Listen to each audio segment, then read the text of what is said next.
설교하겠습니다. 오늘 시간이 좀 많이 지났습니다. 거라사 광인을 맞이하신 예수님이라는 제목으로 설교하겠습니다. 우리 이 본문의 말씀을 가지고 우리 아이들도 동일한 이 본문을 함께 예배드리고 있는 거 여러분 아시죠? 차세대 모르셨나요? 차세대 예배도 똑같은 본문으로 예배를 드리고 있습니다. 그렇기 때문에 제가 이제 오늘 본문에 나오는 사람을 뭐라고 표현할까 하다가 그 가스펠 프로젝트라는 그 이름에 표현된 그대로 거라사 광인이라고 표현을 해 보았습니다. 그래서 거라사 광인을 맞이하신 예수님에 대한 설교를 하려고 하는데요. 여러분, 사람 살다가 보면 이게 왠지 이게 버려진 것 같은 느낌, 혼자 너무 외롭다는 느낌 받아보신 적 있으십니까? 아마 그런 적 있으실 거예요. 목회 데이터라는 곳에서요, 국민일보와 PMI라는 곳에서 한 조사한 통계를 올렸는데요. 그게 뭐냐면 외로움 척도와 척도 지수와 종교의 상관관계, 그러니까 외로움과 종교의 상관관계를 말하는 거죠. 근데 이 통계에 보니까요, 한국 사람들이 30% 이상이 고립감 속에 있다고 합니다. 고립감 속에 있다고 하는데요. 그러니까 전국의 만 19세 이상 2,000명 정도의 일반 국민을 대상으로 조사를 했는데 그 질문 중에 그 질문이 그러니까 매우와 약간 그렇다까지 포함한 거니까요. 조금 좀 넓긴 하죠. 그런데 이런 질문이에요. 나와 같이 있어줄 사람이 부족하다. 같이 있어줄 사람이 부족하다 느끼는 사람이 37%나 됩니다. 그리고 나를 진정으로 아는 사람이 아무도 없다가 35%. 나는 혼자 남겨진 것 같다고 느끼는 사람이 또 35%. 그러니까 2,000명 중에. 그리고 나는 사람들 사이에 고립되어 간다고 느껴진다라고 생각하는 사람이 31%라고 합니다. 꽤 많은 사람이 고립감을 느끼고 살아가고 있습니다. 그렇다면 그 외로움의 그 수준은 어느 정도일까요? 어느 정도의 외로움일까? 그 설문의 내용의 결과를 보니까 상담이나 의료적인 치료가 필요하거나 당장 조치가 필요한 수준의 그 외로움을 겪는 사람이 27%나 된다고 합니다. 27%라면은 우리나라 성인 4명 중 1명이 심각한 수준의 외로움을 겪고 있다는 겁니다. 근데 이 외로움은요, 한국 사람들이요, 사회적 관계망이 굉장히 취약해서 최하위 수준이라고 말합니다. 이 사회적 관계망이란 어떤 뜻이냐면 내가 도움이 필요해요. 도움이 필요할 때 내가 의지한 사람이 있다 없다라는 겁니다. 내가 의지한 사람이 없다라고 있다라고 하는 이 사회적 관계망의 퍼센트가 최하위 수준의 질문 응답이 있다는 것입니다. 그러고 보면 우리에게는 참 이 고립감과 외로움이라는 문제가 실제적이라는 것이죠. 우리 중에뿐만 아니라 우리들은 그러한 고립감과 외로움 속에 이 세상을 살아가고 있습니다. 그런데 이 조사에서 또 하나의 조사가 더 이어졌는데, 그리고 이것을 비교하는 거예요. 종교를 갖고 있는 사람과 종교가 없는 사람과의 그 외로움을 느끼는 퍼센트를 살펴보니까 종교를 갖고 있는 사람들이 훨씬 더 긍정적으로 사람들의 관계를 인정하고 인식하고 외로움을 덜 느낀다는 겁니다. 그 종교를 통해서 외로움을 극복하고 있는데요. 그 중에서 예수를 믿는 개신교인들은 그 행복과 만족도가 다른 종교보다 조금 더 높게 나왔다고 합니다. 그렇다면 왜 그렇게 되었을까 생각해 보니까, 여러분, 무엇 때문에 그랬을까요? 종교 활동을 통해서 외로움의 극복 비율이 높게 나타나죠. 근데 그 종교 활동이라는 것이 사람들과의 만남과 어떤 공동체도 있지만, 이 공동체를 통해서, 만남을 통해서 이 관계의 회복이 있고 그 외로움을 이겨내는 것뿐만 아니라 한 가지 중요한 게 있는데 바로 영적 회복이라고 하는 것입니다. 영적 회복이 외로움을 극복하는 데 도움이 된다는 것입니다. 그러니까 예배를 드리고 찬송을 하고 기도하고 하나님을 만나는 것이 우리 기독교인들이 훨씬 더 다른 종교보다 이 외로움을 극복하는 지수가 높다라는 통계의 결론이었습니다. 오늘 본문에 예수님께서 거라사라는 지방에 가셨습니다. 거라사 지방에 갔더니 한 사람이 예수님이 배에서 내리자마자 달려 나오는 거예요. 달려 나와서 예수님을 만납니다. 근데 이 사람이 어디서 나오냐면 무덤 사이에서 나옵니다. 무덤 사이에서 나온다고 한다는 것은 이 사람이요, 이렇게 일반적인 사람이 아니라는 것을 우리는 알 수 있습니다. 여러분이 사는 곳을 무덤 옆에다가 지으실 이유가 있으실까요? 없으실까요? 여러분 무덤 곁에서 살고 싶으세요? 아무도 그런 사람이 없을 것입니다. 근데 이 사람은요, 무덤 주위에 살고 산으로 돌아다니면서 아무도 이 사람을 컨트롤할 수 없는 상태가 되었습니다. 성경의 묘사를 보니까요, 귀신이 들려서 그렇다고 합니다. 귀신이 들려서 이 사람의 거라사 광인은요, 이런 현상이 벌어지는 거예요. 어떤 때는 자신을 학대해요. 자신을 학대해서 소리를 막 질러요. 괴로워서 소리를 막 지르고 돌로 자기 몸에 상처를 내기 시작합니다. 그러다가 갑자기 돌변해서 폭력적으로 변해서요, 아무도 통제할 수 없는, 휘어잡을 수 없는 정도로 초자연적인 힘이 생기는 거예요. 너무 폭력적이고 이 귀신 들린 거라사 광인을 통제할 수 없으니까 사람들이 쇠사슬과 쇠고랑으로 묶어 놓았는데, 여러 번 묶었는데 어떻게 해요? 이것을 초자연적인 힘으로 끊어버리기까지 하는 것입니다.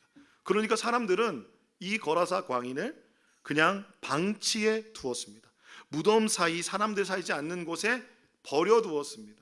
마가복음 5장 3절에서 5절에 이 내용이 나와 있습니다. 그런데요, 여러분, 이 모습을 보면서 제가 좀 고민이 됐습니다. 어떻게 보면 자신 학대하는 것은 우울증이나 아니면은 약간 사디스트 같은 모습이라면, 반대로 사람들에게 폭력적으로 나아가는 것은 반대의 급부가 일어나고 있는 거죠. 그러니까 이러한 통제되지 않는 것을 정신의학적으로는 정신분열이라고 합니다. 그렇다면 이 정신분열과 이 사람은 지금 귀신이 들렸다고 하는데 이 두 가지의 차이가 무엇인가? 겉으로 보여지는 모습은 같기 때문에 많은 경우 교회에서는 무조건 정신분열을 귀신 들림이라고 이야기하는 경우도 있고, 귀신 들림이 형상이 아닌데 정신분열인 상황인데 방치되는 경우도 있지 않은가 생각해 보는 겁니다. 그래서 제가 이게 되게 조심스럽잖아요, 이런 얘기하는 게. 그래서 제가 찾아봤더니 목회 상담이나 상담 쪽에서는, 상담을 하시는 교수님들은 이런 것을 이미 연구하시고 논문을 내신 분들이 많더라고요. 책도 내시고요. 거기 보면 정신분열과 귀신 들림은 이런 차이가 있습니다. 정신분열은 정신의학과 의사의 처방을 받고 약을 먹으면 괜찮아지는 거예요.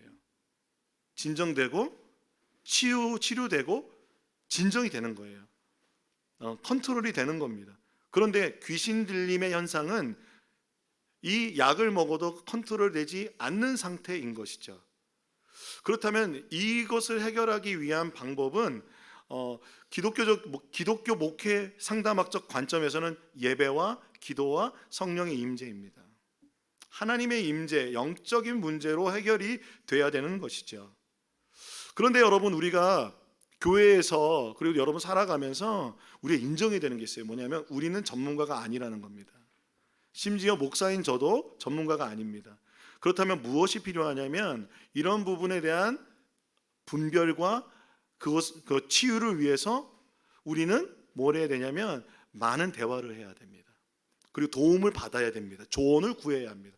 저는 만약에 우리 교회 안에 그런 일들이 있다면은 저는 그런 조언을 구하고 그리고 적극적으로 도우려고 노력하려고 합니다. 우리는 전문적 지식이 없고 분별할 수 없는 우리는 의사나 상담가와 정신의학과 의사나 전문 상담사와 도움을 받아야 된다는 것입니다. 제가 그러면서 여러분, 여기서 우리가 또 하나 살펴볼 게 있어요. 뭐냐면 귀신의 존재에 대해서 성경은 뭐라고 말하느냐. 우리는 일반적으로 우리가 알고 있기로는 귀신은 죽은 사람의 영혼이다라고 많이 알고 있어요. 그렇죠. 그리고 또한 또 어떤 사람들은 이렇게 말해. 예수님 믿지 않고 죽은 사람이 귀신이 된다라고 말하는 사람도 있어요. 그런데요, 성경은 분명하게 뭐라고 말하냐면 이 귀신 들림이라는 헬라어를 쓰는 것 자체가 뭐냐면 마귀가 들렸다라는 표현이에요. 뭐냐면 마귀와 함께 타락한 천사들. 여러분, 마귀가 뭡니까? 사탄이죠. 사탄은 단수입니다. 천사장이죠. 천사장인데 뭐였냐면 찬양을 하던, 하나님을 예배하던 천사장이 타락했습니다.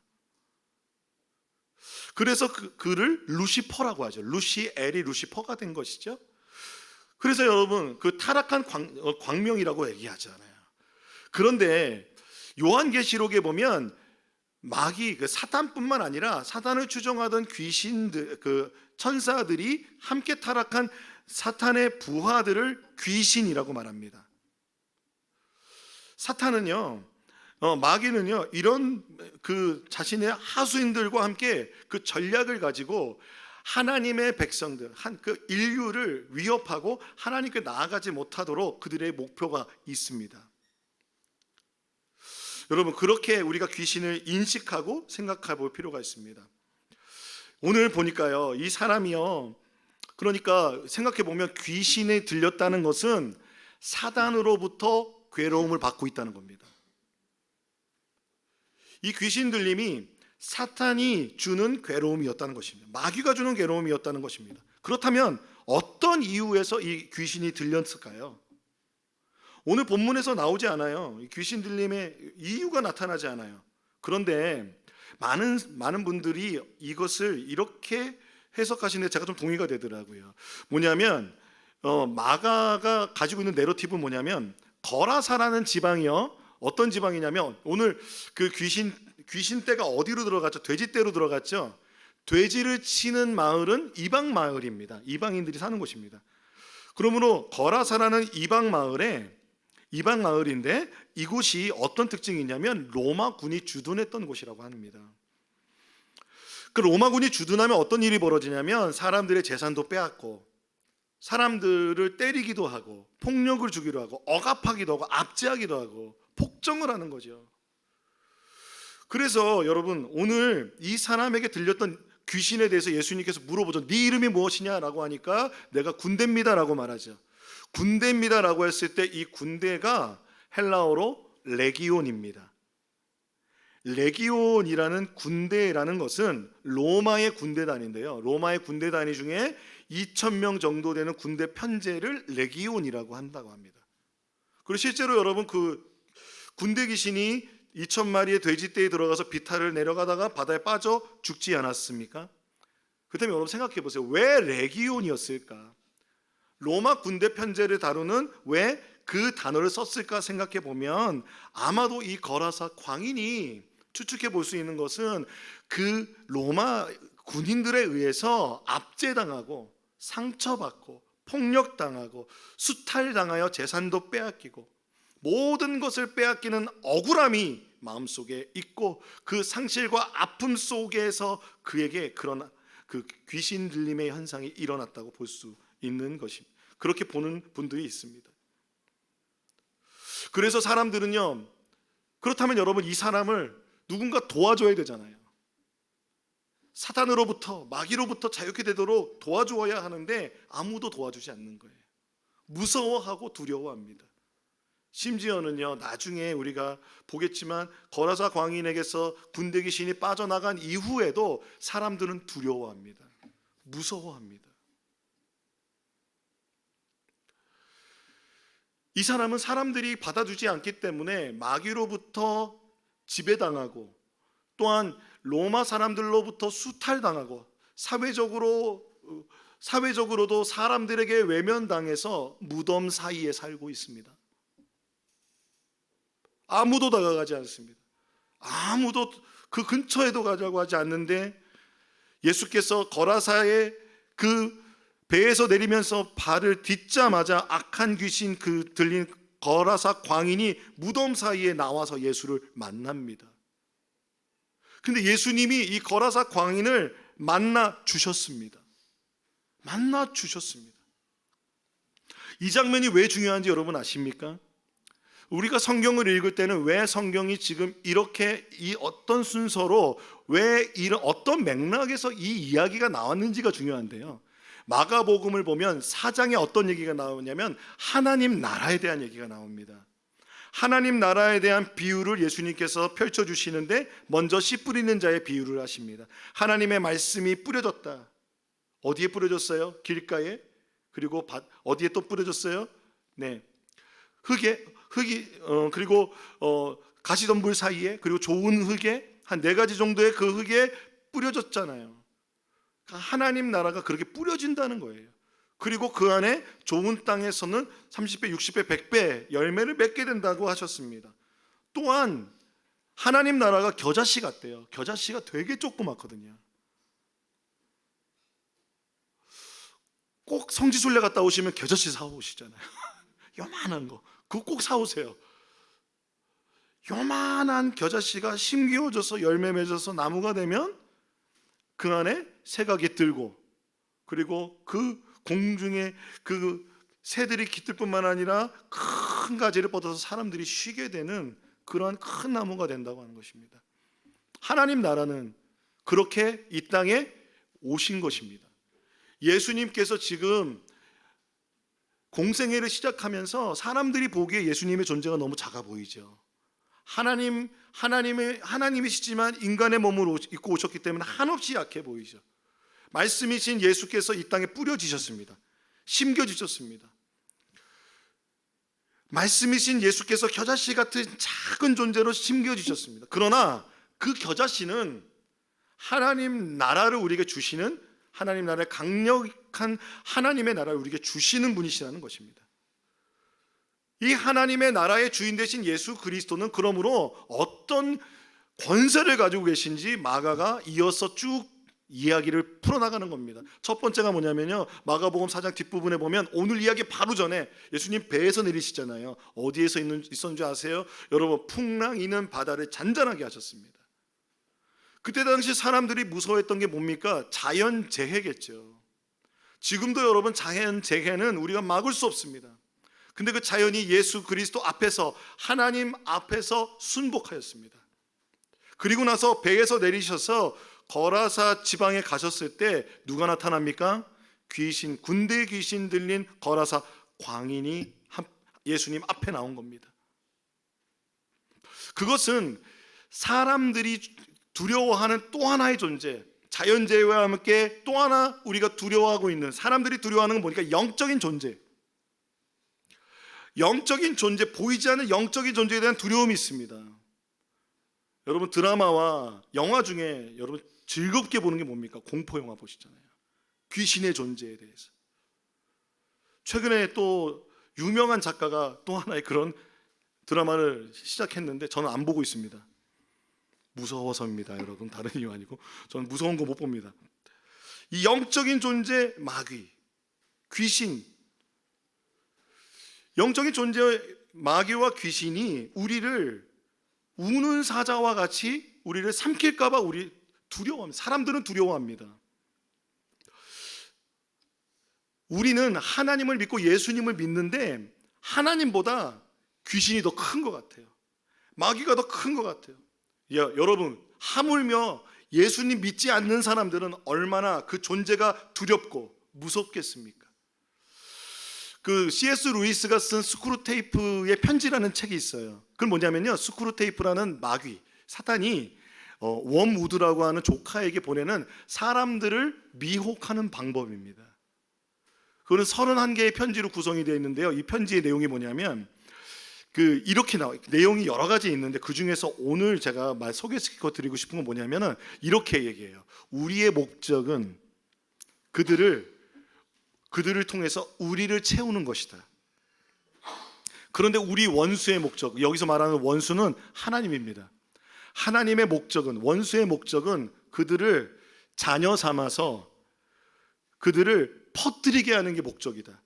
근데 우리는 우리 안에 가두는 게 목적이다. 왜냐하면 우리는 비어있기 때문에 우리를 채워야 되고, 그 원수 하나님은 충만하기 때문에 흘러 넘친다라고 말합니다. 그런 편지를 써요. 여러분, 이게 그 C.S. 루이스가 그렇게 영적인 세계에 대해서, 하나님에 대해서 표현한 겁니다. 그렇다면 여러분, 사단의 목적은 무엇입니까? 두려움과 삶의 상처를 파고들어 그 삶을 잠식하고 지배하여 세상에 왕노릇하는 게 마귀의 목적입니다. 그래서요, 오늘 보면요, 마가복음 5장 6절에서 13절에 보면요, 예수께 달려와서 6절에 보면 7절에 큰 소리로 이렇게 외칩니다. 군대 귀신들이, 더없이 높으신 하나님의 아들 예수님, 나와 무슨 상관이 있습니까? 하나님을 두고 애원합니다. 제발 나를 괴롭히지 마십시오 라고 말합니다. 마귀가 알고 있어요. 예수님이 뭐라고요? 지극히 높으신 하나님의 아들임을 알고 있습니다. 근데 이게 믿음의 고백이냐? 아니요. 예수님께서 말씀하십니다. 악한 귀신아 그에게 사람에게서 나가라. 명령하니까 뭐라고 말하냐면 딜을 합니다. 어떻게 딜을 하냐면, 우리가 군대인데 10절에 보니까 자기들을 그 지역에서, 이 거라사 지역에서 내쫓지 말아달라고 얘기합니다. 그래서 어디로 들어가요? 큰 돼지떼에 2,000마리 돼지떼에 들어가서 벼랑에 떨어져서 바다에 빠져 죽게 하는 이 현상이 일어나는 것입니다.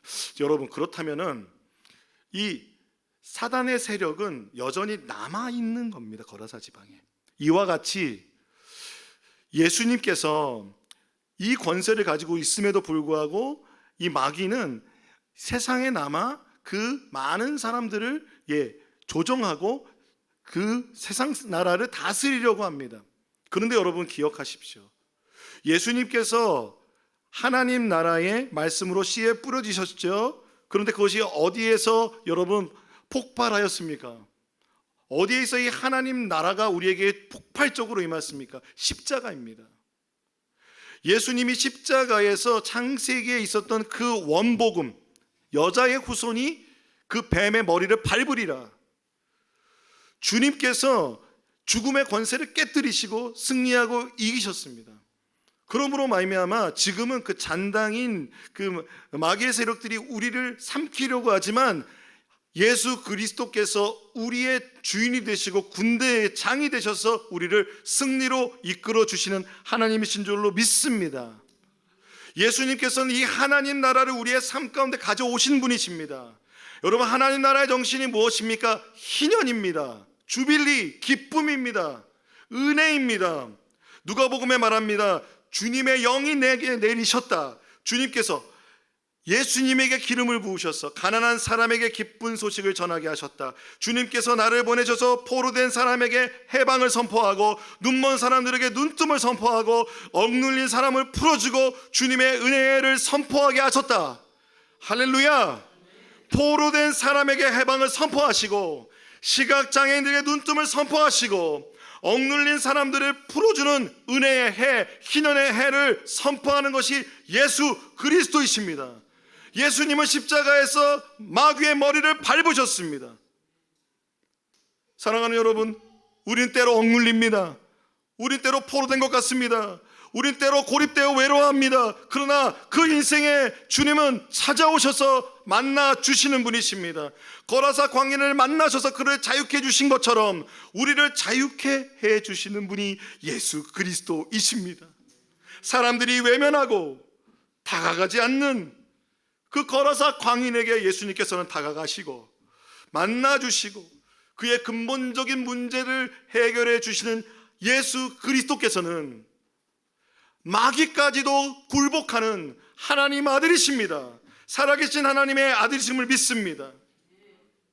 그러므로 여러분, 우리는, 교회된 우리는 사회적으로 외면받고 마음의 억울함을 가지고 그 응어리를 가지고 교회에 찾아오는 사람들을 외면해서는 안 될 줄로 믿습니다.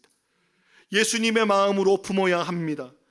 우리가 그 지혜가 없고 우리가 할 어떤 지식이 없다면 도움을 구해서라도, 협력하여 협업하여 조언을 구해서라도 우리는 기도하여 함께 그 예수님의 마음을 품어 우리의 삶의 하나님의 나라 주빌리 희년의 정신이 우리에게 넘쳐나기를 소망합니다. 우리의 공동체 안에 서로의 마음을 보듬어주고 서로의 외로움을 이해하고 서로의 마음을 품는 그런 훈련을 해나가는 우리 높은 뜻 안성교회가 되기를 소망합니다. 그렇게 예수를 만난 거라사 광인은 자유함을 얻었습니다. 옷을 벗고 막 뛰어다니던 그는 옷을 입고 제정신을 차리고 회복하였습니다. 그의 근본적인 원인 귀신 들림에서 예수 그리스도의 권세로 자유케 되었습니다. 이 소식이 전해지기 시작하는데요, 그 돼지떼의 주인이 막 사람들한테 가서 얘기하지 않을 수 없는 거예요. 근데 사람들이 와서 뭐라고 말합니까? 제발 우리 마을을 떠나달라고 그럽니다. 뭐예요? 여전히 두려움이 남아있어요. 예수를 믿지 않으면, 예수님께 의탁하지 않으면 그 두려움이 여전히 남아있는 겁니다. 이 사람이 또 변하지 않을까? 그런데요, 예수님은 이 거라사 광인에게 두려움이 아니라 사명을 주십니다.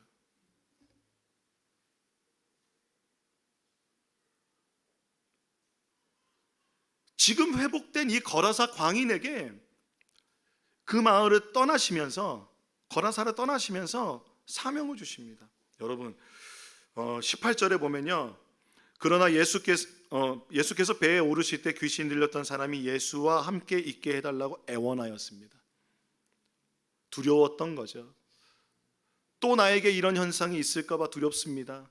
예수님, 나와 함께 해주세요 라고 애원하였을 때, 여러분, 이 성경에서 예수님께서는 지금 이 마을을 떠나시면서 오히려 그 두려움을 뛰어넘어서 사명을 주십니다. 19절에 예수께서 허락하지 않으시고 그에게 말씀하셨습니다. 내 집으로 가서 가족에게 주님께서 너에게 큰 은혜를 베푸셔서 너를 불쌍히 여겨주신 일을 이야기하여라. 20절에 보니까요, 그는 떠나가서 예수께서 자기에게 하신 일을 데가볼리에 전파하였다. 그리하니 사람들이 다 놀랐다라고 말합니다. 어제만 해도 자신을 해하고 소리를 지르고 자신의 분노를 못 이겨 여기저기 뛰어다니던 거라사 광인은 오늘 예수님께 사명을 받아 예수께서 나에게 행하신 일을 증거하며 사람들에게 데가볼리에 가서 주님을 증거하며 사람들이 그 복음에 대해서, 그 놀라운 일에 대해서 같이 경험하는 놀라운 증인이 되었습니다. 사랑하는 여러분,